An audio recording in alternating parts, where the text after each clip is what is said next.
Global skill development mission में आपका स्वागत है। नेक्स्ट क्वेश्चन जो हमारे पास उपलब्ध है वो है what is C language. C language क्या है?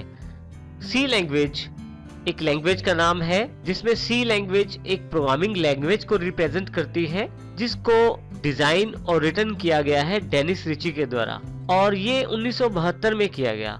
तो सी एक प्रोग्रामिंग लैंग्वेज है जिसके साथ हम अपनी प्रोग्रामिंग कर सकते हैं और जिसके साथ हम अपने प्रोग्राम बना सकते हैं। तो इसका मतलब ये हुआ कि सी लैंग्वेज एक ऐसी लैंग्वेज है जिसके द्वारा हम अपने कंप्यूटर प्रोग्राम्स बना सकते हैं। हमारे पास काफी सारी लैंग्वेजेस अवेलेबल हैं, तो हम सी का प्रयोग ही क्यों करें, या सी के कौन से फीचर्स हैं जिनके कारण हम इसका प्रयोग करें? तो सबसे पहले हम बात करते हैं पहले फीचर की। सी एक सिंपल, पॉपुलर, रियल वर्ल्ड और वाइडली अवेलेबल लैंग्वेजेस में से है। अर्थात ये सिंपल लैंग्वेजेस में लिखी जाती है, बहुत ही फेमस है, लैंग्वेज वर्ल्ड में बहुत ज्यादा अपनाई जाती है प्रोग्राम्स लिखने के लिए। इसमें सबसे महत्वपूर्ण रहते हैं कीवर्ड्स। सी लैंग्वेज में कीवर्ड्स और सभी बेसिक सिंटैक्स इंग्लिश में लिखे जाते हैं, तो इस कारण से यह समझने भी आसान है और इसमें कार्य करना भी आसान है।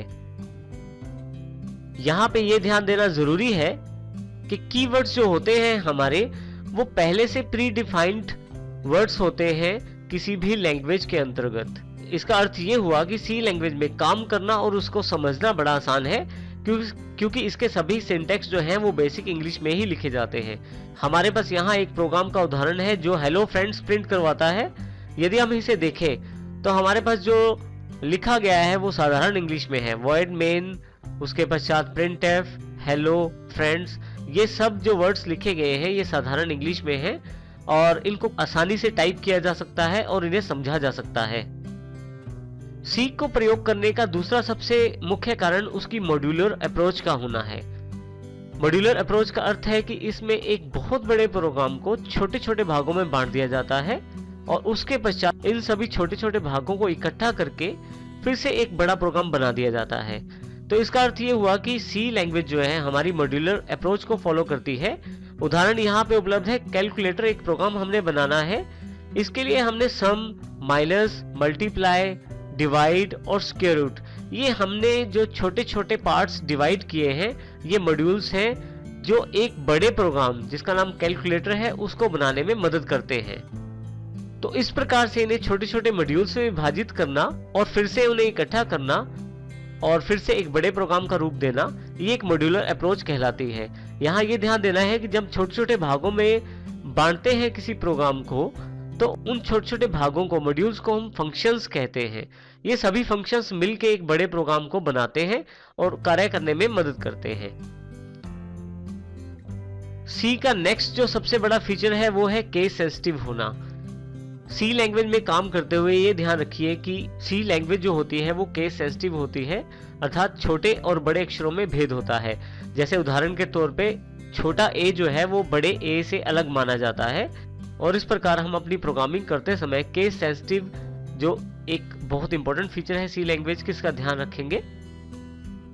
सी का नेक्स्ट सबसे बड़ा फीचर है कि आजकल प्रयोग की जाने वाली सभी एडवांस लैंग्वेजेस काफी हद तक सी लैंग्वेजेस का एक्सपेंडेड वर्जन है या रूप है, या सी से प्रेरणा लेके वो लैंग्वेजेस बनाई गई हैं। उदाहरण के तौर पे सी प्लस प्लस और जावा। सी प्लस प्लस जो कि ऑब्जेक्ट ओरिएंटेड प्रोग्रामिंग है जिसको सी से ही एक्सपेंड किया गया है, और जावा एक ऐसी लैंग्वेज है जिसमें हम यदि सी लैंग्वेज को जानते हैं तो हम आसानी से जावा में काम कर सकते हैं। इसका अर्थ ये हुआ कि यदि आपको सी लैंग्वेज की नॉलेज है तो आप आसानी से जावा लैंग्वेज में काम कर सकते हैं उसके बेसिक लैंग्वेज के कॉन्टेक्स्ट को देखते हुए। सी प्रोग्रामिंग की सबसे बड़ी विशेषता इसके द्वारा प्रोड्यूस किए जाने वाला कोड है। सी प्रोग्रामिंग के द्वारा जो कोड प्रोड्यूस किया जाता है वो बहुत ही एफिशिएंट और फास्ट रहता है, जिसकी वजह से ये बहुत जल्दी रन हो जाता है और जल्दी ही आपको आउटपुट प्रदान करता है। सी प्रोग्राम की जो एक सबसे बड़ी फीचर और है वो है पोर्टेबिलिटी, अर्थात आप एक प्रोग्राम को एक कंप्यूटर से उठाकर दूसरे कंप्यूटर पे लेके जा सकते हैं, वहां पे भी रन कर सकते हैं। कुछ हार्डवेयर चेंजेस के कारण या ऑपरेटिंग सिस्टम के चेंजेस के कारण हो सकता है आपको वो प्रोग्राम रिकम्पाइल करना पड़े, परंतु वो प्रोग्राम आपके दूसरे ऑपरेटिंग सिस्टम या दूसरे कंप्यूटर प्लेटफॉर्म पे चलने योग्य है। इस प्रकार से ये पोर्टेबिलिटी एक बहुत ही इंपॉर्टेंट फीचर है सी लैंग्वेज का। सी लैंग्वेज की एक सबसे बड़ी फीचर उसकी लाइब्रेरी फाइल्स भी हैं और सी लैंग्वेज को प्रयोग करने का कारण उसकी लाइब्रेरी फाइल्स भी हैं। काफी सारी फाइल्स आपके पास पहले से अवेलेबल है सी लैंग्वेज के अंतर्गत हेडर फाइल्स के रूप में, जिसमें काफी सारे फंक्शंस पहले से ही डिफाइंड हैं, जिनका आप प्रयोग करके अपने प्रोग्रामिंग को इजी कर सकते हैं और उन फंक्शंस का प्रयोग करते हुए आप बड़े बड़े प्रोग्राम भी आसानी से बना सकते हैं। उदाहरण के तौर पे हमारे पास 3 हेडर फाइल्स यहाँ अवेलेबल है, जिसमें सबसे पहली है maths.h, दूसरी है stdi.h, तीसरी है conio.h। इसमें हर एक फाइल अपने कुछ फंक्शंस को रिप्रेजेंट करती है। जैसे maths.h के मुख्य फंक्शन है स्क्वायर रूट, पावर, लॉग। इस तरह से stdi.h जो फाइल है वो printf, scanf, इस तरह के काफी सारे फंक्शंस को रिप्रेजेंट करती है। conio.h में काफी सारे फंक्शंस हैं, जैसे clear screen, clr, ser first one, getch अर्थात गेट कैरेक्टर दूसरा फंक्शन है, getche। इस तरह से काफी सारे फंक्शंस हैं। हेडर फाइल्स में काफी सारे फंक्शंस पहले से ही बने होते हैं और आप अपने प्रोग्राम में उन फंक्शंस को इस्तेमाल कर सकते हैं, परंतु इन फंक्शंस को प्रयोग करने के लिए आपको हेडर फाइल्स को अपने प्रोग्राम्स में शामिल करना पड़ता है और उसके पश्चात आप इनके फंक्शंस का प्रयोग कर सकते हैं। बिना हेडर फाइल्स को शामिल किए आप उनके फंक्शंस का प्रयोग नहीं कर सकते। इसके अतिरिक्त जो सबसे बड़ी विशेषता ये भी है सी लैंग्वेज में कि आप अपनी लाइब्रेरी फाइल्स भी बना सकते हैं और अपनी आवश्यकता अनुसार आप उनका प्रयोग भी कर सकते हैं। सी लैंग्वेज की फीचर्स जानने के पश्चात हम तय तौर पे ये कह सकते हैं कि इसका प्रयोग कई एप्लीकेशंस में किया जा सकता है। इसका प्रयोग करने के लिए काफी सारा स्कोप अवेलेबल रहता है, लेकिन हम यहाँ कुछ practical usages of C language बता रहे हैं, जिसमें सबसे पहले है system level programming. System level programming में कंपाइलर्स, असेंबलर्स और इस तरह के ट्रांसलेटर्स को बनाने के लिए भी सी लैंग्वेज का इस्तेमाल होता है।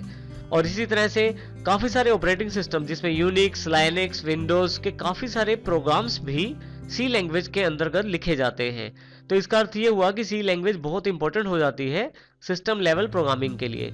इसी तरह से आपके पास एप्लीकेशन डेवलपमेंट या एप्लीकेशन प्रोग्रामिंग के लिए भी सी लैंग्वेज आवश्यक रहती है, जिसमें बहुत सारे सॉफ्टवेयर्स को सी लैंग्वेज के द्वारा बनाया जाता है, जैसे railway reservation system, airline reservation system, library system, banking softwares. ये काफी सारे बेसिक सॉफ्टवेयर्स भी सी लैंग्वेज में लिखे जाते हैं, जो चलने में बड़े फास्ट होते हैं और जिनका प्रयोग करने के लिए कंप्यूटर में स्पेस भी बहुत कम चाहिए होता है और इनको चलाना भी आसान रहता है। इसका अर्थ ये हुआ कि एप्लीकेशन डेवलपमेंट में भी सी लैंग्वेज का बहुत बड़ा योगदान रहता है। और इसके अलावा नेक्स्ट जो हमारे पास इसका प्रैक्टिकल यूजेज अवेलेबल है वो है गेम्स डेवलपमेंट के रूप में। आजकल काफी सारी गेम्स सी लैंग्वेज के द्वारा डेवलप की जाती हैं और ये बहुत ज्यादा ही पॉपुलर रहती हैं। सी लैंग्वेज के द्वारा डेवलप की गई गेम्स की सबसे बड़ी विशेषता यही रहती है कि ये बहुत कम जगह घेरती हैं और चलने में भी ये बहुत फास्ट रहती हैं। यहाँ हमारे पास सी एप्लीकेशंस के कुछ एग्जांपल्स उपलब्ध हैं, जैसे हमने पहले भी बात की। ऑपरेटिंग सिस्टम में, लैंग्वेज कंपाइलर्स में, text editors, printer drivers, network drivers, language interpreters, काफी प्रैक्टिकल एप्लीकेशंस में सी का प्रयोग किया जाता है।